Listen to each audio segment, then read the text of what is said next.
এরপরে প্রশ্ন হলো, জানাজার পরে দাফনের পূর্বে মুনাজাত করা জায়েজ কিনা? জানাজার পরে, দাফনের আগে কোনো দোয়া নেই। জানাজার পরে অনেক এলাকাতে জানাজার নামাজের পরে ইমাম সাহেব মুসল্লিদেরকে নিয়ে দোয়া করে, এটা সুন্নাত দ্বারা সাব্যস্ত নয়। জানাজার নামাজটাই তো দোয়া। জানাজার নামাজের মধ্যে আপনি পড়লেন আল্লাহুম্মা ফিরলি হাইয়িনা ওয়া মাইয়িতিনা, আল্লাহ আমাদের মৃতদেরকে মাফ করে দেন, এ তো জানাজার নামাজে এটা পড়লেন, পড়েই তো সালাম ফিরালেন। পুরো জানাজার নামাজটাই তো দোয়া, তাহলে সালাম ফেরানোর পর আবার কিসের দোয়া? এই জন্য এই দোয়া সুন্নাহ সম্মত নয়। তবে মাইয়েতকে দাফন করার পর, কবরে রাখার পর, দাফন করে শেষ করার পর কেবলামুখী হয়ে যারা দাফন কাজে শরীক হয়েছেন সবাই যার যার মতো করে কেবলামুখী হয়ে মুর্দার জন্য দোয়া করা সুন্নাত। সেটা দাফনের আগে না পরে? দাফনের পরে কেবলামুখী হয়ে দোয়া করা সুন্নাত। সুন্নাতটা আমরা অনেকে জানি না, বেদাতটা ঠিকই জানি। সুন্নাতের খবর নেই, বেদাত নিয়ে টানাটানি। এই জন্য এই সুন্নাত যেহেতু আলোচনা নাই, জানাশোনা নাই, এটা আমরা জিন্দা করবো ইনশাআল্লাহ। ঠিক আছে না? মইয়তকে কবরে রেখে দাফন করে কেবলামুখী হয়ে আমরা হাত তুলে দোয়া করব। কি দোয়া করব? দোয়া করব, নবী সাল্লাল্লাহু আলাইহি সাল্লাম বলেছেন, সালু লি আখিকুম আত-তাসবীত, তোমরা তোমাদের ভাই যাকে দাফন করলা তার জন্য আল্লাহর কাছে দোয়া করো, সেই জন্য ঈমানের উপরে এখন মুনকার নাকির প্রশ্নের জবাবে যেন টিকে থাকতে পারে, অটল থাকতে পারে, সেজন্য আমরা মাইয়তের জন্য দোয়া করব ইনশাআল্লাহ। মসজিদের রেগুলার ইমাম সাহেব থাকা সত্ত্বেও তারাবির জন্য অন্য কোনো ইমাম আনা জায়েজ আছে কিনা? আনা যাবে, কোনো অসুবিধা নাই। এই প্রশ্ন সব বোধহয় ইমাম সাহেবরা বাউ করে দিছে, সব তাদের স্বার্থের প্রশ্ন। ইমাম সাহেবরা দেয় নাই, তাহলে মুফতাদির ইমাম সাহেবকে মহব্বত করেন, টাকা দিবেন না, কিন্তু ইমাম সাহেবদের পক্ষে প্রশ্ন করবেন। মাশাআল্লাহ, এটা কেমন মহব্বত হইল? যাই হোক ভাই, ইমাম সাহেব যদি ভালো হাফেজ না হন, তেলাওয়াতের সৌন্দর্য আহামরি না থাকে, বাহির থেকে হাফেজ নিয়ে আসলে কোনো অসুবিধা নেই। এটা কোনো কথা না যে ইমাম সাহেবের পিছনেই নামাজ পড়া জরুরি। তবে হ্যাঁ, কোনো যৌক্তিক কারণ ছাড়া অনেক এলাকাতে আছে কমিটির সাথে ইমাম সাহেবের ভালো সম্পর্ক নাই, শত্রুতা করে এখন বাহির থেকে লোক হায়ার করে আনে। এটা অন্যায় কথা, এটা জুলুম। যার পিছনে নামাজ পড়বেন তার প্রতি আপনার যদি এতটুকু শ্রদ্ধাবোধ না থাকে, তাহলে অবশ্যই সেটা অনুচিত কাজ, সেটা গর্হিত কাজ। এজন্য এটা করা জায়েজ হবে না। আমি একজন প্রাইমারি স্কুলের শিক্ষক। সকাল 9টা থেকে 4টা পর্যন্ত আমার কর্মঘণ্টা, 4:15 পর্যন্ত আমার কর্মঘণ্টা। 5 বছর বয়সী বাচ্চা থেকে শুরু করে 12 বছরের শিক্ষার্থী পড়ে। প্রতিটা ক্লাসের সময়কাল 40 মিনিট। সকালে 3-4টা ক্লাস নিলে শরীর আর চলে না। পরবর্তী ক্লাসগুলো শুরুর ক্লাসের মতো মনোযোগ দিতে পারি না। তাতে কি আমার বেতনের টাকার কোনো প্রবলেম হবে? শত শত কোমলমতি শিক্ষার্থী সামলানো অনেক কষ্টকর হয়।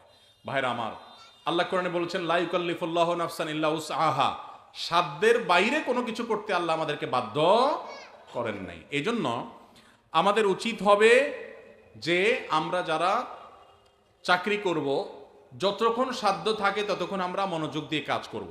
আমার এনার্জি আর কুলাচ্ছে না। আগে প্রথম আইসা যেরকম করতে পারছি সকালের দিকে, দুপুরের পরে শরীরে এনার্জি একটু কমে যাবে, এটা স্বাভাবিক। এর কারণে ইনশাল্লাহ আপনি আল্লাহর কাছে পাকড়াও শিকার হবেন না। যদি আপনি ইচ্ছাকৃত গাফিলতি করেন, মোবাইল টিপাটিপি করে সময় নষ্ট করেন, বাচ্চাদের ক্লাসে দেরিতে যান, তাহলে সেজন্য আল্লাহর কাছে জব দিয়ে করা লাগবে। কিন্তু আপনার এনার্জি কমে গেছে, প্রথম ক্লাসের মতো মনোযোগ আর ধরে রাখতে পারছেন না, এর কারণে আপনি গুনাহগার হবেন না। আলহামদুলিল্লাহ, এরকম শুদ্ধ সুস্থ চিন্তা করার মানুষ যে আছে, বান্দার হক সম্পর্কে এতটা সচেতন মানুষ আছে, এটাই তো একটা সমাজের জন্য আনন্দের বিষয়। আলহামদুলিল্লাহ, সন্দেহাতীতভাবে এটা একটা সুখের সংবাদ যে একজন ভাই চাকরি করে, স্কুলে চাকরি করে তার ঠিকঠাক মতো বেতনটা হালাল হচ্ছে কিনা, তার মনোযোগ কমে যাচ্ছে, সেজন্য আল্লাহর কাছে দায়ী থাকবেন কিনা, এই যে চিন্তা মনে আসছে, এটাকেই বলে ঈমানী চেতনা। এই ঈমানী চেতনাই তো আমাদেরকে ভালো মানুষের দিকে নিয়ে যায়। আল্লাহ আমাদের এই ভাইকে আরো বেশি ঈমান আমল বাড়ানোর তৌফিক দান করুন। সুদে টাকা লাগায় এমন ব্যক্তি সমাজে বিচার করে, তার বিধান কি? সুদে টাকা লাগায় এই রকম আসামি থাকলে তার নিজেরই তো বিচার করা উচিত। সে আবার কিসের বিচার করবে? মুসলমানদের সমাজে হারামখোররা কখনো বিচারকের আসনে বসতে পারা উচিত না।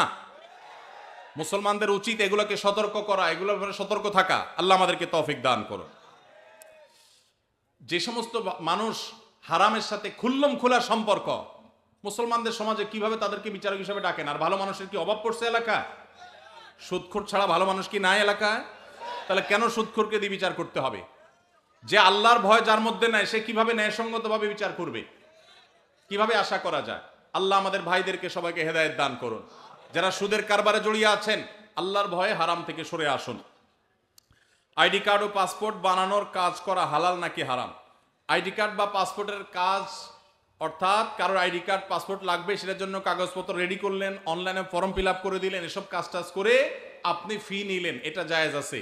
কিন্তু আপনি আইডি কার্ড এবং পাসপোর্ট অবৈধ উপায়ে যেটা পাওয়ার কথা না সেটা পাওয়াই দিবেন, যেটা 10 দিনে পাওয়ার কথা সেটা 5 দিনে পাওয়াই দিবেন, এই রকম করে যদি আপনি অফিসারদের সাথে তলে তলে লিঙ্ক করে ঘুষের লাইন করে আর ক্লায়েন্টের কাছ থেকে টাকা নেন, তাহলে সেই উপার্জন আপনার হারাম।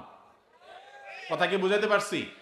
একটা হলো যে আপনার একটা দোকান আছে, কম্পিউটার দোকান আছে, নেট সার্ভিস আছে, আপনি অনলাইনে ফর্ম ফিল আপ করে দিলেন, কাগজপত্র আগায় যোগায় দিলেন, এটার জন্য ফি আপনি 2000 4000 আপনি নিতে পারবেন। কিন্তু আপনি ক্লায়েন্টের কাছ থেকে অতিরিক্ত টাকা নিয়ে ওই পাসপোর্ট অফিসার, এনআইডি কার্ডের ওই অফিসারে আপনি ঘুষ দিলেন, দিয়া আপনি কাজটা করে আনলেন, এই ঘুষের কারবার করে অবৈধ কাজ করলেন, আগের দেরির কাজ আগের করাইলেন, লাইন ব্রেক করাইলেন, নানামুখী যে শয়তানিগুলো আমাদের দেশে হয়, অবৈধ কাজ হয়, এগুলোর জন্য যদি টাকা লেনদেন করেন, তাহলে আপনার এই ব্যবসা হালাল হবে না। নিজের আপন সন্তান কত বছর বয়স হলে বিছানা আলাদা করতে হবে?